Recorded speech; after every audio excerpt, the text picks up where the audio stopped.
저 지역구가 태인동, 마동, 고략, 금호 이렇게 돼 있죠. 의원님께서는 정치에 어떻게 입문하게 되셨습니까? 제가 초등학교 3학년 때 장래희망을 써오라고 한 적이 있어요. 기자가 돼서 방송국에 취업을 한 다음에 그 다음 국회의원이 돼서 대한민국 최초의 여성 대통령이 되겠습니다 라고 발표를 했었어요. 그때는 아빠 친구분 중에 기자분이 계셨는데 되게 멋있어 보여서 그 꿈을 막연하게 꿨던 것 같아요. 그래서 저는 목표를 그렇게 두고 신분방송학과를 졸업하고 언론사에서 근무하면서 거기까지 이제 이뤘죠. 이러는 갑자기 신랑이 이제 광양항만공사에 입사를 하게 되면서 광양에 와서 살게 됐어요. 기자 일을 하면서 지역의 문제에 더 세세하게 관심을 갖고 문제 제기도 하고 해결하기 위해서 대안도 제시하고 그렇게 해 오다가 정치를 직접 함으로써 이 문제들을 해결해 볼 수도 있겠다. 내가 한번 이 꿈을 이루기 위해서 도전을 해봐야겠다. 아파트 일도 하게 되고 청년 쪽의 일도 하다 보니까 지금이 그때다 싶어서 한번 도전장을 내밀었는데 정말 운이 좋게도 또 감사하게도 이렇게 당선이 돼서 활동을 하게 된 것 같아요. 입주 예정자 협의회라는 문화가 성황 푸르지오에서 거의 처음으로 한 걸로 알고 있어요. 그때 목표는 딱 하나였어요. 저희가 1,000원, 2,000원짜리 살 때도 비교 분석하고 그렇게 해서 사는데 우리가 3억짜리 아파트를 계약해서 아무것도 관심 갖고 있지 않다가 딱 지어지면 들어가서 사는 게 맞느냐. 지어지는 단계부터 꼼꼼하게 지어질 수 있도록 보자라는 단순하고 순수한 마음으로 모여가지고 시작을 했거든요. 그렇게 하다 보니까 지역사회 공동체나 이런 것들에 관심도 가져지고 그러더라고요. 의원님께서 기자 생활 하실 때도 그 촌철살인으로 정확하게 시의 현안들 잘 짚어내고 맥을 잘 찾아내시고 이런 걸로 듣고 있었거든요. 아유, 감사합니다. 이렇게 돼서 나름 반갑고 참 좋은 현상이라고 생각하는데요. 광양시는 다른 지역보다 여성 정치인들이 부족한 것 같아요. 그 원인은 무엇이라고 생각하십니까? 저는 광양이 갖고 있는 도농 복합 도시로서의 장점들도 많이 있지만 단점들로 인해서 그런 것들이 발생한다고 봐요. 일단은 광양에 거주하고 있는 여성 인구 분포들을 보면 30, 40대가 굉장히 많아요. 30, 40대가 많은 이유를 보자면 타지에서 이주한 친구들이 많습니다. 남편 직장 따라서 오게 된 경우들이 많아요. 육아나 이런 것들을 전담하고 있기 때문에 사회 활동을 적극적으로 참여한다는 거는 한계점이 있거든요. 그래서 광양에서 나고 자라면서 여기서 꾸준히 뿌리를 내딛고 있는 여성 친구들이 적극적으로 활동할 수 있는 친구들도 많지 않을 뿐더러 그런 30, 40대가 많다 보니까 깊숙하게 정치까지 연결되지 않는다는 측면이 있어서 저도 안타깝고 아쉬운 마음들이 있죠. 그래서 저는 그런 측면에서도 지역구로 한번 이렇게도 정치할 수 있다. 어려운 거 아니다. 여성들이 내가 필요한 거, 내가 살면서 불편한 문제들을 해결하기 위해서 직접 그 목소리를 내는 거, 그런 사람을 하겠다는 것도 필요하기 때문에 그 길을 한번 해보고 싶었어요. 정치 문화를 한번 바꿔보고 싶다, 이런 얘기도 했었는데 조금 더 많은 여성들이 용기를 갖고 지역사회의 애정이나 관심이나 자기 일에 대해서 자기가 스스로 해결하려고 하는 의지만 있다면 누구든 뛰어들 수 있으니 언제든지 저한테 물어오시면 노하우를 방출해 드릴 테니 함께 같이 하자는 말씀을 드리고 있어요. 네.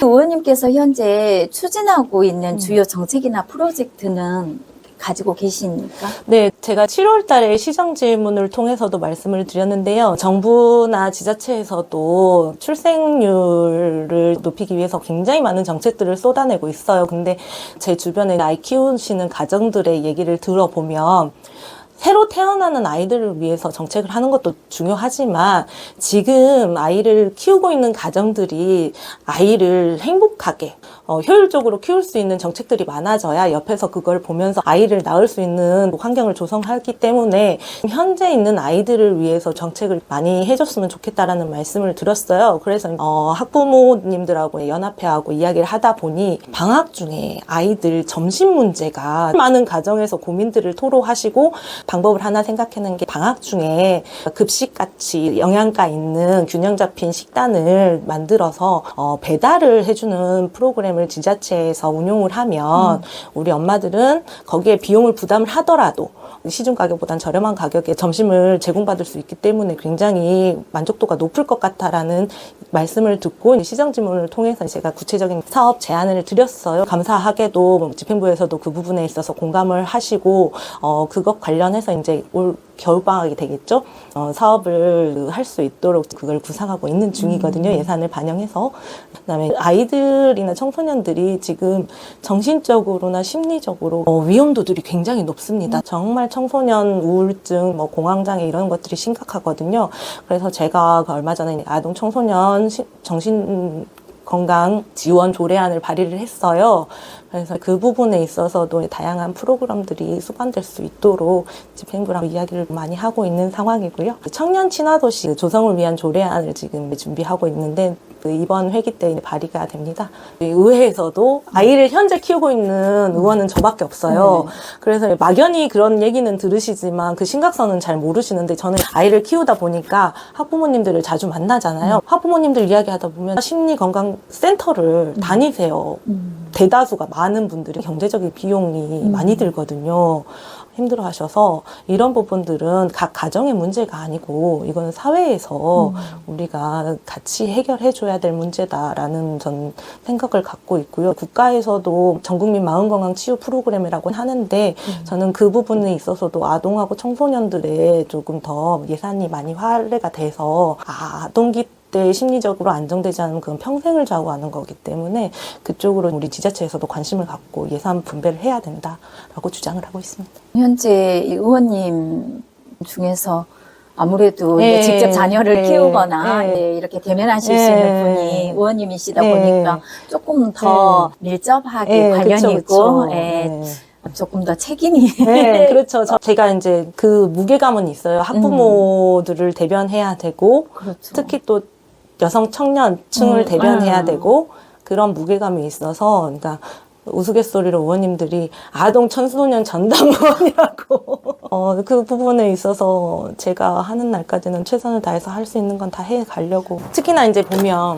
아동 청소년은 정치에 직접적으로 목소리를 낼 수 있는 창구들이 모자라요. 맞아요. 네, 어른들은 불편하면 민원 제기도 하고 의원 만나러 오기도 하고 시에 쫓아가기도 하시지만 아동 청소년들은 자기의 목소리를 낼 수 있는 창구들이 많이 부족하거든요. 그래서 저는 의원 도전할 때도 그런 청소년의 목소리를 낼 수 있는 창구를 넓혔으면 좋겠다라는 그 공약도 했었어요. 청소년들의 정치 참여를 높이기 위한 것들을 만들겠다. 그래서 청소년 의회교실 운영 조례안은 만들어 지금 통과가 돼서 청소년 의회교실은 운영이 되고 있어요.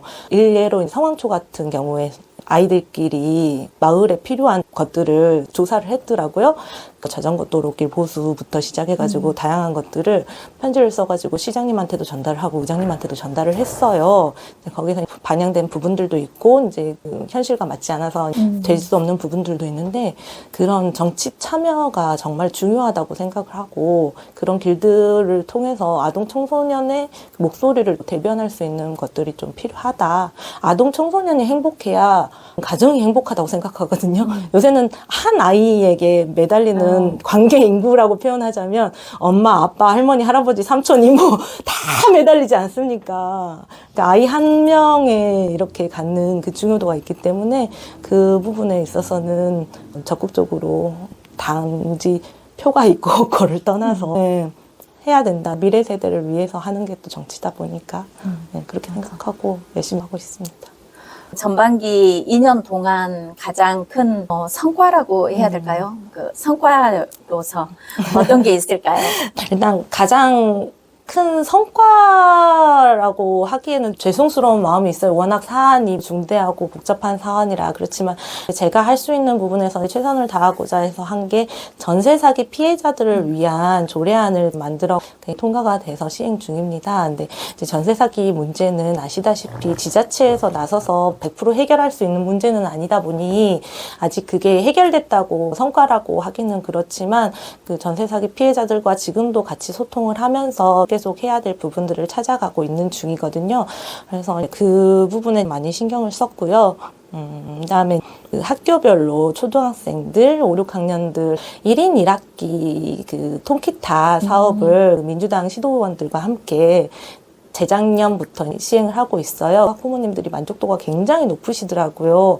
통기타 음악 시간에 교육을 하다 보니까 아이들이 심리적인 위안을 많이 얻고, 또 통기타가 악기가 가진 매력이 이제 대중음악하고 좀 많이 밀접하다 보니까 아이들도 흥미를 가지고 많이 한다고 저 혼자 뿌듯하게 생각을 하고 있고요. 그다음에 시에서나 무슨 국책 사업이든 모든 정책을 펼칠 때는 용역을 가장 처음 실시하고 그 용역을 기준으로 이제 모든 사업들이 돌아가게 되는데, 그 용역에 관련해서 광양시에서 약간 시스템적으로 조금 뒤죽박죽 섞인 부분이 있었어요. 근데 그걸 보고 이거는 비합리적이다라는 부분이 있어서 영구 용역 조례 개정안을 만들어서 교통정리를 했다고 해야 될까요? 그 부분에 되게 많이 신경을 썼는데 거기는 굉장히 전문 영역이라 공부를 많이 했습니다. 어쨌든 영구 용역 개정 조례안을 발의해서 통과시켜서 이제 어느 정도 그 기준 틀은 만들어놨다고 생각하고, 이제 지난 5월 달에는 결산검사 대표위원으로서 활동을 했어요. 근데 그 결산검사라는 게 수년째 그 틀이 지난해 했던 거 그대로 올해 또 하고 이런 식으로 해서 그 관행적으로 굳어진 측면이 있었거든요. 시대적으로 더 필요한 부분들도 있고, 그래서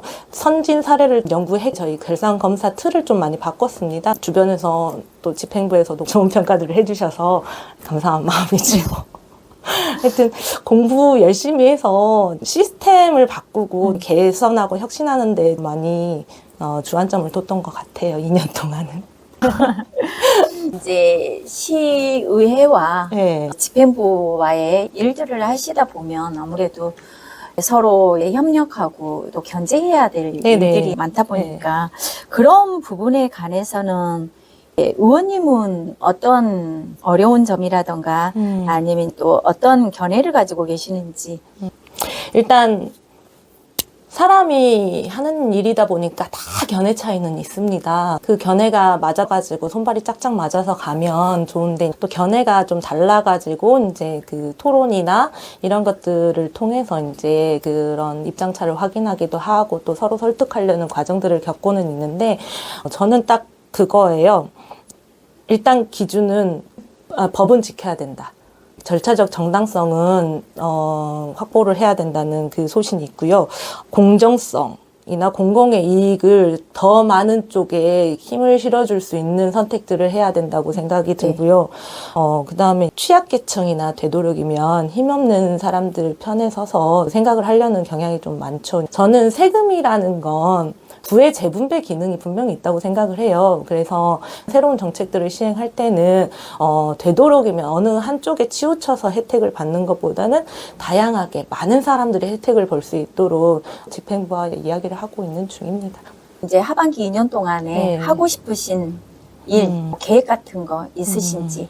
일단 상반기 때는 제가 산업건설위원회 전문적인 공부나 이런 것들이 많이 필요한 부분이었어요. 근데 하반기에 총무위원회로 왔다 보니까 시민들하고 밀접하게 복지나 교육, 건강 이쪽으로 이제 밀접한 분야들이 많이 있어서 시민들의 목소리가 더 전달될 수 있도록 하나하나 이제 개선을 갈 거고요.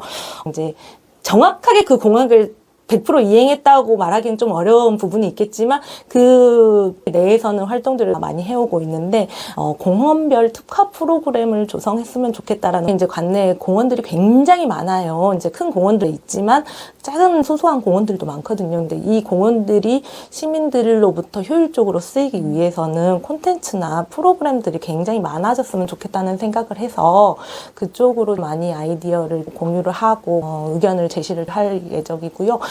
특히 이제 복지 분야에서도 지금 가보시면 아시겠지만 상공인들이 정말 너무너무 힘들고 가정에서도 대출금리 올라가고 물가 상승하니까 너무너무 힘들어 하십니다. 그럴 때일수록 저는 복지 정책들이 촘촘하게 구현이 돼야 된다고 생각을 하거든요.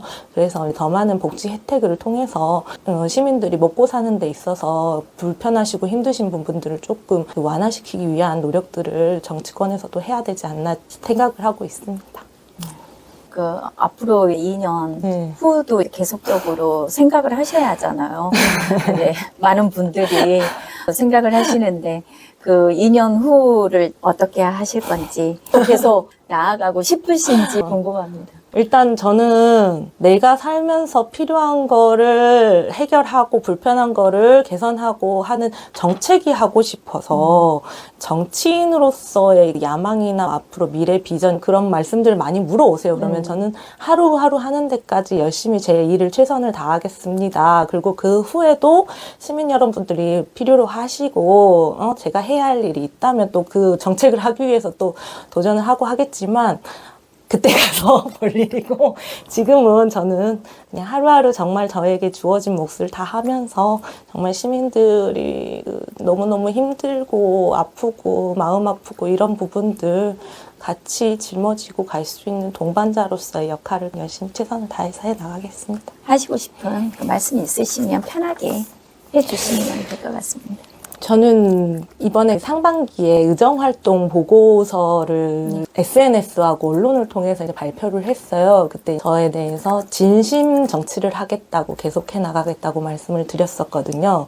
저는 다른 건 없어요. 서로 진심을 다해서 나를 위해서 같이 울어주고 같이 뛰어주고 이런 사람으로서 정말 열심히 하겠다는 말씀, 그 약속은 끝까지 지킬 수 있을 것 같아요. 의원하면서 가장 힘들었던 순간이 전세 사기 피해자들하고 만났을 때 그 심리적으로 힘든 사람들이 하소연하러 왔을 때 이럴 때가 가장 슬프고 힘들고 그러시더라고요. 그래서 그 역할은 끝까지 진심 정치를 다해가겠다는 약속은 꼭 지키겠습니다.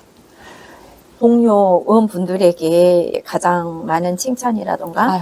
또 공부를 많이 하는 의원, 네. 또 의욕적인 의원, 기대가 가장 많이 되는 의원 몇 분 중 한 분 말씀을 많이 하시고 또 우리 지역구 의원 여성 국회의원이시잖아요. 네. 그래서 또 거기에 같이 시너지 효과가 네네. 될 수 있는 부분들이 있다. 네. 이렇게 또 시민분들께서도 네. 기대를 하시고 네. 도움이 있을 것 같고 너무 감사한 부분이고요. 제가 지금 어떻게 보면 나이로서도 그렇고 네. 이제 초선이다 보니까 거의 막둥이에요. 선배 동료 의원님들께서 마냥 예쁘게 봐주셔서 더 잘 평가해 주시는 부분도 있는 것 같고요.